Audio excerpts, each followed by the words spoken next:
This is CGTN, China Global Television Network.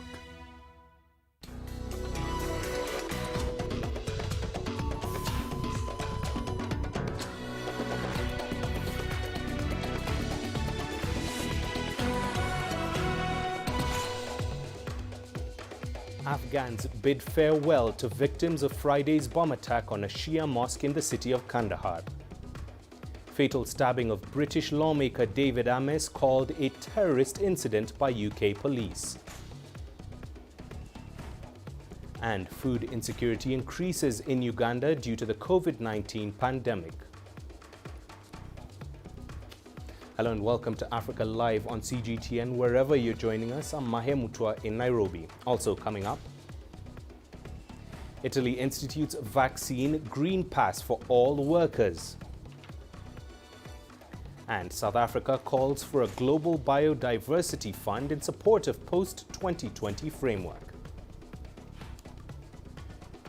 Welcome to Africa Live. Now, community members in the Afghan city of Kandahar have held a mass funeral for the victims of Friday's bomb attack on a Shia mosque. CGTN's Erad Vermak reports. 47 lives lost. But that is just the official death toll after a suicide bomb was detonated at the Fatimiyya Mosque in Kandahar province on Friday. At a mass funeral for their family and friends, Shia community leaders like Haji Farhad say the count is much higher. We are burying 63 innocent Shia community members who were martyred yesterday during Friday prayers. You can see all these graves. There are so many others who have lost their body parts, and from those hospitalized with serious conditions, I don't know how many will survive. ISIS has claimed responsibility. In a statement, the group said 2 of its members shot and killed the guards at the entrance of the mosque before detonating their explosives. Friday's attack was the deadliest to strike Afghanistan since the US military withdrawal and the Taliban's return to power. It was also the first major attack by ISIS in the country's south. The group carries out frequent attacks in its eastern stronghold, but recently has shown signs of expansion, with attacks in the north and even Kabul. Relatives who were laying the bodies of the victims to rest called on the Taliban to protect them. Our coward enemy is merciless to all. We ask the Islamic Emirate to seriously think about our security, because our enemies will harm our society by any means possible. The Taliban have pledged to step up security at Shia mosques. They have repeatedly promised to restore peace and security after decades of war. They have also given the international community assurances that they will not allow the country to be used as a base for extremism. But the attacks have brought into question the Taliban's ability to counter the growing threat from ISIS. Erad Vermak, CGTN. The fatal stabbing of a British politician has been declared a terrorist incident. Authorities say they are investigating a link to what they call Islamist extremism. CGTN's Andrew Wilson has the story. Sir David Amess was meeting constituents in Essex, a county to the east of London, in a village hall, just where any public space he might have picked to have these meetings, an open meeting where people can come and express their troubles.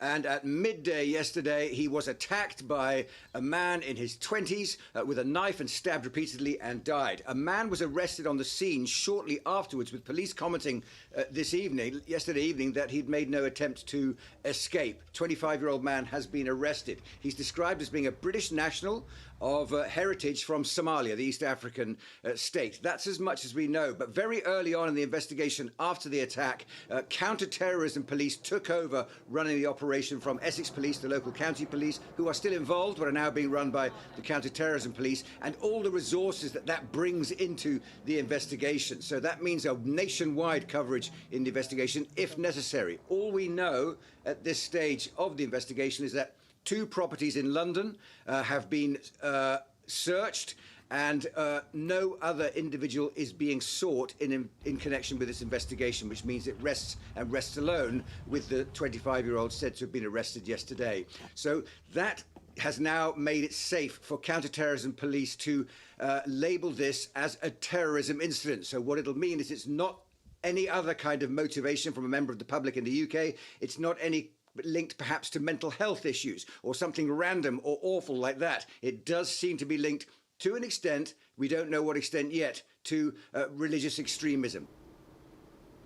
Italy has become the first country in Europe to make its vaccine passport, also known as the Green Pass, compulsory for all workers. Health authorities say it's the only way out of the country's COVID-19 crisis, but many workers say it's a breach of their rights and are threatening mass protests. Hermione Kitson reports.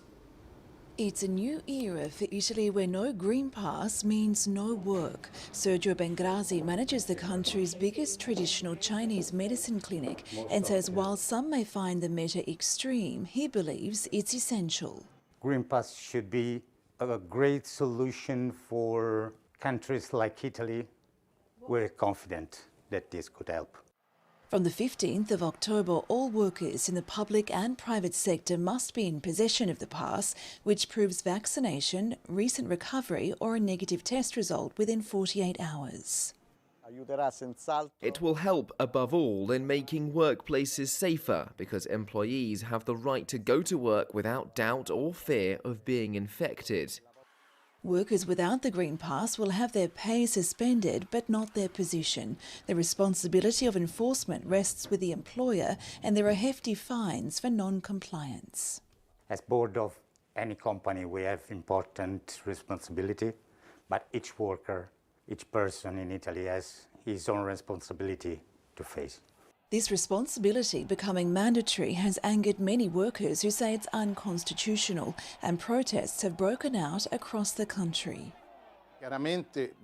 Clearly, the aggression and violence must be condemned, and we must keep in mind that it is a minority of workers in this no Green Pass category.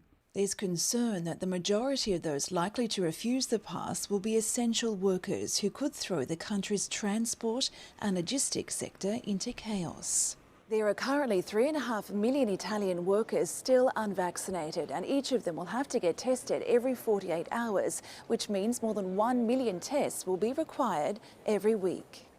But health authorities are sure the necessary test supplies are available, and they're calling on other countries to follow suit. And now other European countries should do more to protect their workers. The new rules will be in effect until at least the end of December, when the country's state of emergency will be reviewed. Hermione Kitson, CGTN, Rome. South Africa has called for a global biodiversity fund to support implementation of the post-2020 framework. The plan to save the world's natural habitat was adopted at a high-level panel of the United Nations Biodiversity Conference in Kunming, China. Sumitra Naidu tells us more. South Africa believes a new global biodiversity fund will ensure that countries can stem the tide against biodiversity loss. Such a fund will be used in an open, competitive and project-based approach to support on-the-ground activities aimed at conservation of biodiversity and the sustainable use of its components in line with the ecosystems approach carried out by Indigenous peoples, local communities. The current state of protected areas in South Africa faces serious funding and capacity challenges compounded by the COVID pandemic. South Africa has 1,651 protected area sites, roughly the size of Cuba. Protected Areas Estate relies heavily on nature-based tourism for its primary revenue stream. Consequently, we have had to take emergency measures to close the immediate financial gap and sustain operational and economic measures. I think it's very important to balance conservation with societal needs and understand that there are cultural and historic ties to the land, and these relationships need to be tackled very sensitively. And I believe very strongly that people who have strong ties to the land care passionately about protecting their heritage and about living sustainably. South Africa's own investment in protection and preservation includes a wider economic plan that could generate up to 200,000 new jobs by 2030. This has included a presidential stimulus package, which allocated just under $5 million for short-term employment programs that restore ecosystem services and prevent wildfires. Consequently, the biodiversity subsector generates in the region of 418,000 jobs per annum and compares favorably in our country with sectors such as mining. First is to emphasize the importance of all knowledge systems in contributing to innovation and problem solving to support conservation and sustainable use. A wealth of decentralized, diverse, and locally applicable knowledge approaches already exist among indigenous peoples and the small-scale farmers. South Africa has become a popular tourist destination because of its plentiful natural beauty. Making sure it does all it can to protect and preserve this beauty has become a priority. Sumitra Naidu, CGTN, Johannesburg, South Africa. Stay with us here on Africa Live as we take a short break. Here's what's coming up. We'll tell you about the Kenyan firm creating an online platform to enable Kenya livestock farmers in remote areas reach conventional markets. And food insecurity increases in Uganda due to the COVID-19 pandemic.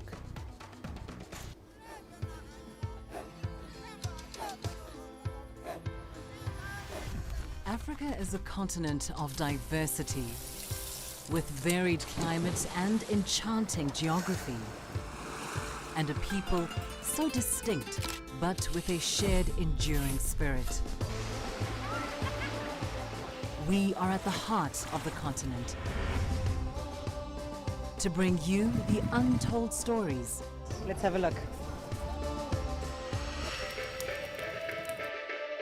We celebrate Africa as it shapes its own destiny. Tunis, Cairo, Juba, Johannesburg, Ethiopia, Tanzania. Africa Live. Find your voice.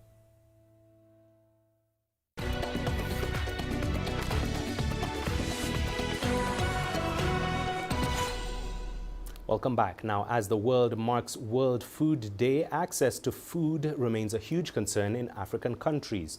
In Uganda, food insecurity has drastically increased due to the COVID-19 pandemic. However, experts say transforming agri-food systems could improve the situation. Leon Senyange has that report. Edward Muchibi works his garden. He says owning a source of food was helpful during the tough times of the COVID-19 lockdown in the country. He had enough for his family to feed on. It's important to think about yourself, feeding your family, and also feeding your community. Elsewhere, Amina Noor lives in this modern water house in the suburbs of the capital, Kampala. With her 11 children, she has had to survive on rations offered by the government. We got maize and beans, but the children were used to eating a little more than that. It has really been tough. According to experts, the spread of the COVID-19 pandemic prompted food insecurity in Uganda. A national food security report released in July indicated that lockdown restrictions led to an increase in food consumption gaps in both urban and rural households. 55% of the population only had food that could last them for 1 week. And 29% of the population never had any food in stock for them. So we are talking about the food systems at households in terms of storage, waiting for the rainy days. This year's World Food Day is focusing on better production, better nutrition, a better environment, and a better life. That has been far from what most people have gone through. The Food and Agriculture Organization of the UN now wants to see better adoption of food security systems to eliminate the existing food challenges. While we still have a huge potential, we need to address the food system within a continuum, from the farmer to the fork. How we look at the production systems, but how we look at the post-harvest, how we look at the transport, how we look at the way we're marketing, but how we look at the way we're consuming the food. While Uganda has eased its COVID-19 restrictions, allowing more movement, there are still challenges in access to healthy foods. Experts say promoting more awareness around food systems will charter a way forward in tackling malnutrition, poverty, and even hunger. And that will take a concerted effort to achieve. Leon Sanyange, CGTN, Kampala, Uganda. Now imagine selling your goat, cattle or sheep to a buyer hundreds of miles away without having to travel out your front door. Better yet, imagine not having to look for a physical market for you to trade in livestock. There is a company in Kenya that says it can make that happen, and all you need is a smartphone. CGTN's Enoch Kolia now reports. It's a typical day in the drylands of Wajir, Kenya. Men and women herding and taking their livestock to water points. With the drought biting, pasture gone, and water becoming scarce, the battle to keep this livestock alive is on. And many livestock are losing this battle. In those areas, these bushes, you will find not only death, there are a lot of animals that remain there that cannot reach the water point. And then later on you find it's eaten by hyenas or whatever. Most livestock keepers are helplessly watching their animals die. Why? No market, especially no market. The only thing that could help these people was if there was market. About 70 kilometers from the Kenyan capital Nairobi, there is a Saikeri livestock market. Meet Paul Ole Sankale, a livestock farmer and trader. He says drought has made buying and selling of goats, sheep and cattle very unpredictable. There are no returns and some of them die. This is a conventional livestock market here in Kenya, where the buyer and the seller congregate, bargain and agree on the selling price before a purchase is made. But there is a new way of buying and selling of livestock in the East African country. Welcome to the online livestock market. Mbuzi24.com is an online platform where a goat farmer is linked with a buyer. Now I go here. The concept is the brainchild of Ken San, an Estonian living in Kenya.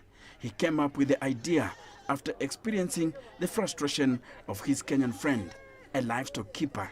I put your password as your number, yeah? We found him at this market, selling his concept to goat farmers and traders. This is how it works. Buyers have a choice of buying a portion, a whole goat, or a herd direct from the farmer. Same time, online, the signal goes to the farmer. He sees from the map, somebody wants to buy a goat in Nairobi. This size, this breed even, and same time, the driver, let's say courier gets a signal that he have to pick up the goat from Savannah, this place he sees on the map, and he has the number and takes it to the customer. So how are livestock farmers in Kenya's semi-arid and arid areas likely to benefit from your app? He doesn't have to take long trips to the markets. He can sell anytime. The persons who are buying actually the goats from the markets and selling to Nairobi, they are taking advantage, a lot of advantage for the prices, because they understand that this goat is so weak. We are selling our mbuzi at a very affordable price because we have cut on the middleman. So basically this is the buyer and the farmer that are transacting. What phones are you using? Simu gani mnatumia? Oh, okay. And you? Yeah. Okay. Okay, you? Yeah, I lost mine yesterday. Okay. But now you have to get a smartphone. Yeah. Yes. Basically, I think that somebody in your group has anyway a smartphone, and you can share also one phone basically. Yeah. And so farmers in Kenya's dry areas, unable to reach conventional markets, will only need a smartphone to sell their livestock. Enoch Kolia, CGTN, Ngong, Kenya.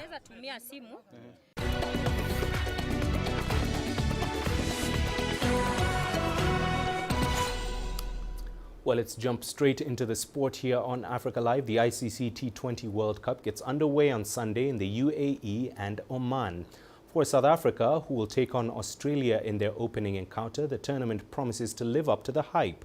But can Africa's top team, who have missed out on trophies for many years now, finally live up to the hype of their supporters? CGTN's CS du Plessis takes a look. South Africa head into another World Cup with the expectations of the Rainbow Nation weighing heavily on their shoulders. Yet again, the Proteas are expected to win the title despite not claiming global silverware for over 2 decades. However, there is a renewed hope that with the selected squad, the long wait could be a thing of the past. I think it's a good balance. South Africa obviously selected a good balance, and you know, there's enough batters, there's enough bowlers, and I think the one thing that's important this time around is, I think from a spin bowling department, South Africa has really gone all out, and the bowlers seem to understand where they fit in and what they need to do. You know, you've got the wrist spin of Shamsi, you've got left arm spin, really good left arm spin. You know, you've got fast bowlers, really quick bowlers, and Rabada and Nokia. So you kind of got everything covered in the bowling department. I think the big worry is the sort of number 7 batter and the batting unit in general. I think you're going to need some of the big guys to stand up and have a great World Cup with the bat. The T20 format does suit South Africa's array of skilled stars, many of which who ply their trade in T20 leagues all over the world. But the shortened format does leave very little margin for error, even leaving the best sides vulnerable to upsets. Look, I don't think it's a clear-cut, maybe India, a clear-cut favourite. Then after that, it could be anyone's game, really. You know, I've got a funny feeling, I don't know why, there could be a surprise somewhere in this World Cup. Some of the minnow teams have actually got some really good players. So, you know, the likes of, hopefully they can, I'm holding thumbs, that the likes of Namibia can qualify. They're a dangerous little side. The team led by Themba Bavuma possesses many players who are game changers, and after 3 consecutive T20 series wins, will be seen as title contenders in the UAE. Well, it's good, particularly leading up to the tournament, the way they've played, etc. So in terms of the combinations, I think that will be important, what combinations South Africa go in terms of the final 11. But I think they've got a great chance of actually winning this tournament. Aiden Markram and Kagiso Rabada were part of the South Africa under-19 team that won the World Cup title in the UAE 7 years ago, and will bring some fond memories into the playing group ahead of the much-anticipated tournament. But the pressure is very different at this level and will require a collectively calm and clinical effort, starting with the opening clash against Australia, if the men in green and gold are to finally shed their infamous bogey at World Cup tournaments. CS du Plessis, CGTN, Centurion, South Africa. Turning to football, where a mercurial Liverpool